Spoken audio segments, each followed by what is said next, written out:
Hello friends, study with Sagar channel में आपका स्वागत है। हम आपको पढ़ा रहे थे क्लास 11th मैथ का चैप्टर नंबर 1 समुच्चय। इससे पिछली वीडियो में हमने आपको 1.1 कंप्लीट करा दी थी।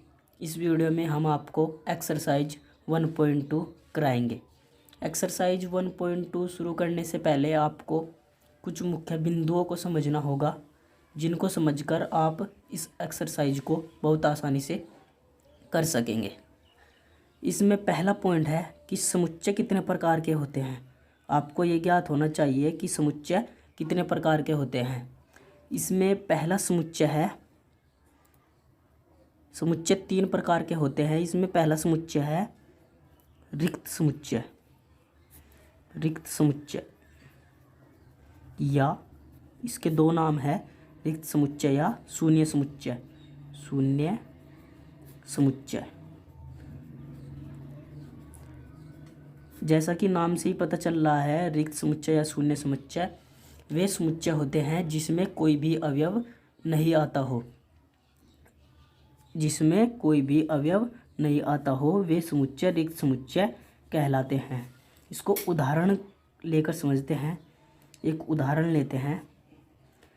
माना कोई एक समुच्चय ए है, उसमें दिया हुआ है कि एक्स सच दैट एक्स एक ऐसा विद्यार्थी है। एक ऐसा विद्यार्थी है जो कक्षा 11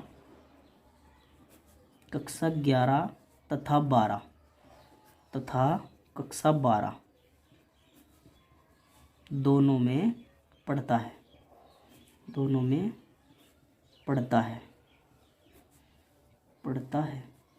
तो ये एक ऐसा समुच्चय होगा, ये एक रिक्त समुच्चय होगा, क्योंकि ऐसा कोई भी विद्यार्थी नहीं होगा जो कक्षा 11 तथा 12 दोनों में पढ़ता हो, इसीलिए ये एक रिक्त समुच्चय होगा।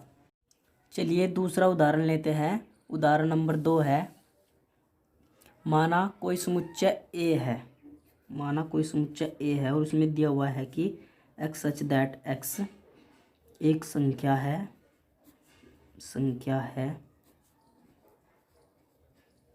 तथा एक्स जो है वो बड़ा है 5 से और छोटा है 3 से। तो ये भी एक रिक्त समुच्चय होगा, क्योंकि ऐसी कोई भी संख्या नहीं होगी जो 5 से बड़ी हो और 3 से छोटी हो। इसमें कोई भी अवयव नहीं आएगा, इसीलिए ये भी एक रिक्त समुच्चय होगा। उम्मीद है आपको रिक्त समुच्चय अच्छी तरह से समझ में आ गया होगा। इसके बाद नेक्स्ट है नंबर 2, परिमित तथा अपरिमित समुच्चय।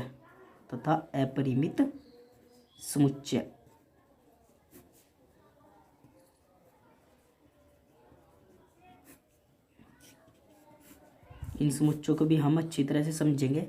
देखिए, परिमित समुच्चय क्या होते हैं। परिमित समुच्चय वे समुच्चय होते हैं जिनके अवयवों को हम आसानी से गिन सकते हो। परिमित समुच्चय वे समुच्चय होते हैं जिनके अवयवों को हम आसानी से गिन सकते हो। जैसे उदाहरण के तौर पर समझते हैं। कोई समुच्चय ए दिया हुआ है, उसमें दिया हुआ है एक्स सच दैट एक्स एक सम संख्या है जो 10 से छोटी है। तो हम इसके अंतर्गत आसानी से बता सकते हैं कि कौन कौन से अवयव आएंगे। इसके अंतर्गत आएंगे जो सम संख्या हो, यानी कि 2 हो, 4 हो, 6 हो और 8 हो, ये इसके अंतर्गत अवयव आएंगे। इसका मतलब क्या हुआ, जिसके अवयव सीमित हो उस समुच्चय को परिमित समुच्चय कहेंगे। तो आपको ये परिमित समुच्चय समझ में आ गया होगा। इसके बाद है अपरिमित समुच्चय। अपरिमित समुच्चय वे समुच्चय जो जिनके अवयवों को हम आसानी से नहीं गिन सकते, उनको अपरिमित समुच्चय कहते हैं। जैसे उदाहरण के तौर पर समझते हैं। जैसे एक समुच्चय ए दिया हुआ है, एक्स सच दैट एक्स एक संख्या है जो 10 से बड़ी है, तो ये एक अपरिमित समुच्चय होगा, क्योंकि इसके अंतर्गत जो अवयव आएंगे वे बहुत से अवयव आएंगे। उनको हम गिनकर नहीं बता सकते कि कितने अवयव आएंगे। इसमें आएंगे 11, उसके बाद 12, 13 ऐसे लेके अनंत तक अवयव आएंगे। तो ये अवयव सीमित नहीं है, इसलिए ये समुच्चय एक अपरिमित समुच्चय होगा। इसके बाद आता है नेक्स्ट, तीसरा है जो, वो है समान समुच्चय। समान समुच्चय को समझेंगे। क्या होता है समान समुच्चय? ये होता है समान समुच्चय।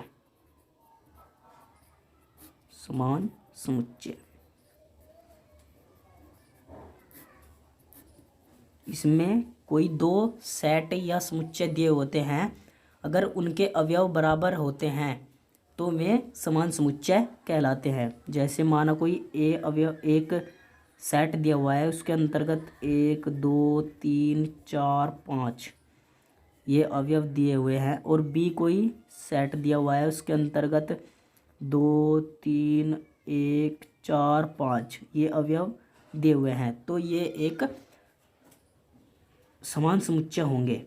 ए बराबर होगा बी के, ये एक समान समुच्चय होंगे।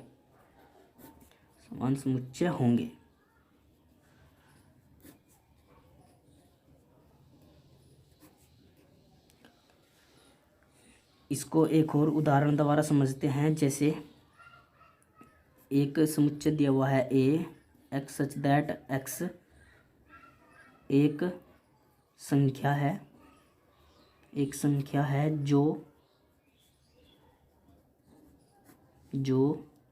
एक से बड़ी है और 10 से छोटी है।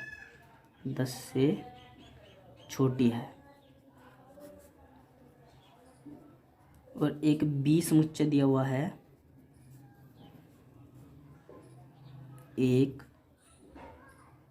एक नहीं 2, 3, 4, 5, 6, 7, 8 और 9 ये 20 समुच्चय दिया हुआ है।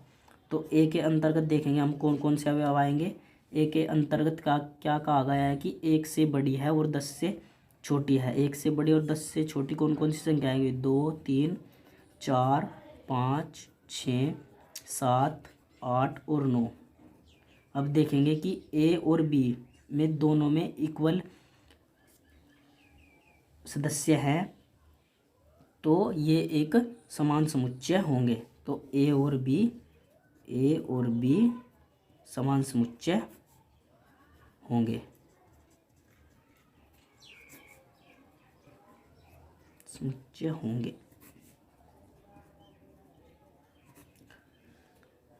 उम्मीद है आपको ये तीनों प्रकार के समुच्चय समझ में आ गए होंगे। उसके बाद हम एक्सरसाइज के कुछ क्वेश्चन कर लेते हैं। इसमें एक्सरसाइज 1.2 में पहला क्वेश्चन दिया हुआ है कि निम्नलिखित में से कौन से रिक्त समुच्चय हैं। यहाँ पर कुछ समुच्चय दिए हुए हैं, उनमें से छांटकर बताना है कि कौन सा रिक्त समुच्चय है और कौन सा नहीं है। रिक्त समुच्चय को क्या होते हैं मैंने आपको बता दिया है कि जिसमें एक भी अवयव ना आए उसे रिक्त समुच्चय कहते हैं।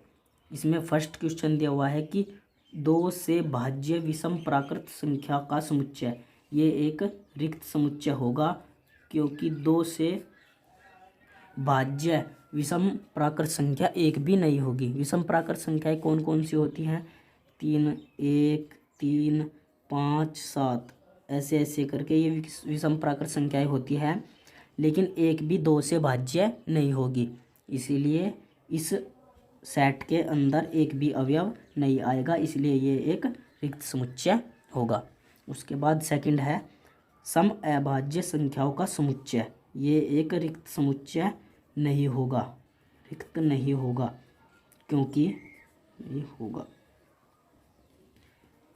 क्योंकि सम अभाज्य संख्या केवल दो जो नंबर है, 2 नंबर, ये एक ऐसा अवयव है जो सम है और अभाज्य है। ये केवल एक ऐसी संख्या है जो सम है और अभाज्य है, तो इस सेट के अंतर्गत एक अवयव आएगा। ये 2 नंबर है जो ये इसके अंतर्गत आएगा, इसलिए ये एक रिक्त समुच्चय नहीं होगा। उसके बाद थर्ड है एक्स सच दैट एक्स एक प्राकृत संख्या है, वह एक्स छोटा है 5 से, वह एक्स बड़ा है 7 से। ये भी एक रिक्त समुच्चय होगा, क्योंकि ऐसी कोई संख्या नहीं है जो 5 से छोटी हो और 7 से बड़ी हो। रिक्त समुच्चय होगा क्योंकि ऐसी कोई संख्या नहीं है जो 5 से छोटी हो और 7 से बड़ी हो, इसलिए यह भी एक रिक्त समुच्चय होगा। इसके बाद फोर्थ है वाई सच दैट वाई किन्हीं भी दो समांतर रेखाओं का उभयनिष्ठ बिंदु। समांतर रेखाएं ऐसे होती है समांतर रेखाएं। और उभयनिष्ठ बिंदु क्या होता है? जो दोनों संख्याओं पर पड़ता हो, दोनों रेखाओं पर पड़ता हो। जो दोनों रेखाओं पर बिंदु पड़ता है उसे उभयनिष्ठ बिंदु कहते हैं। माना ये दो समांतर रेखाएं हैं, तो यहाँ पर कोई ऐसा बिंदु नहीं होगा जो दोनों रेखाओं पर पड़ता हो, अर्थात कोई भी उभयनिष्ठ बिंदु नहीं होगा, इसलिए यह भी एक रिक्त समुच्चय होगा। इसके बाद नेक्स्ट क्वेश्चन दिया हुआ है, क्वेश्चन नंबर 2 दिया हुआ है कि निम्न समुच्चयों में कौन परिमित और अपरिमित होगा। मैंने आपको बताया था कि जिस समुच्चय के अवयव सीमित होंगे, अर्थात जिनको हम आसानी से गिन सकते हैं, वे समुच्चय परिमित समुच्चय होंगे, और जिनके अवयवों को हम आसानी से नहीं गिन सकते, अर्थात जिनके अवयव सीमित नहीं हैं, उनको अपरिमित समुच्चय कहते हैं। तो यहाँ कुछ समुच्चय दिए हुए हैं, उनमें से हमको छांट कर बताना है कि वे परिमित है या अपरिमित है।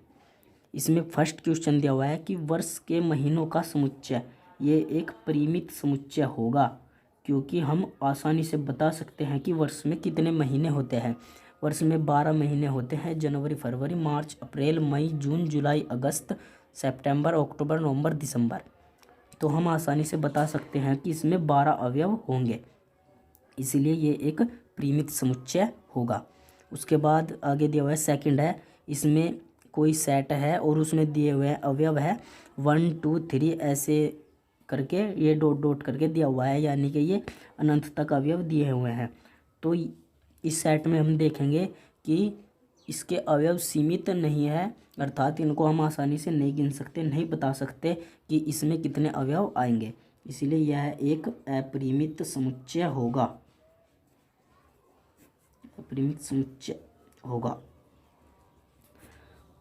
उसके बाद नेक्स्ट क्वेश्चन है, इसमें थर्ड दिया हुआ है 1 2 3 ऐसे लेके संख्या दी गई है 100 तक, तो इसके अवयव सीमित है, 100 अवयव इसके अंतर्गत आएंगे, इसलिए ये एक परिमित समुच्चय होगा।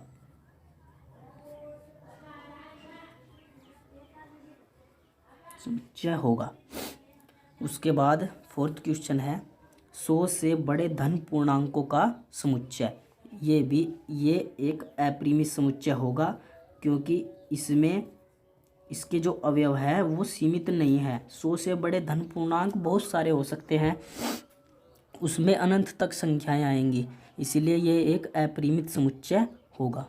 उसके बाद फिफ्थ दिया हुआ है 99 से छोटे अभाज्य धन पूर्णांकों का समुच्चय, ये एक परिमित समुच्चय होगा, क्योंकि 99 से छोटे जो अभाज्य धन पूर्णांक है, जैसे 1 है, 3 है, 5 है, 7 है, उसके बाद ऐसे ऐसे करके बहुत सी संख्याएं आएंगी। हम बता सकते हैं कि जो 99 से छोटे होंगे उन अभाज्य संख्याओं को हम आसानी से बता सकते हैं। अगर आपको ये वीडियो पसंद आई हो तो वीडियो को लाइक करें और प्लीज़ हमारे चैनल को सब्सक्राइब ज़रूर कर लें। मिलते हैं नेक्स्ट वीडियो में, तब तक के लिए धन्यवाद।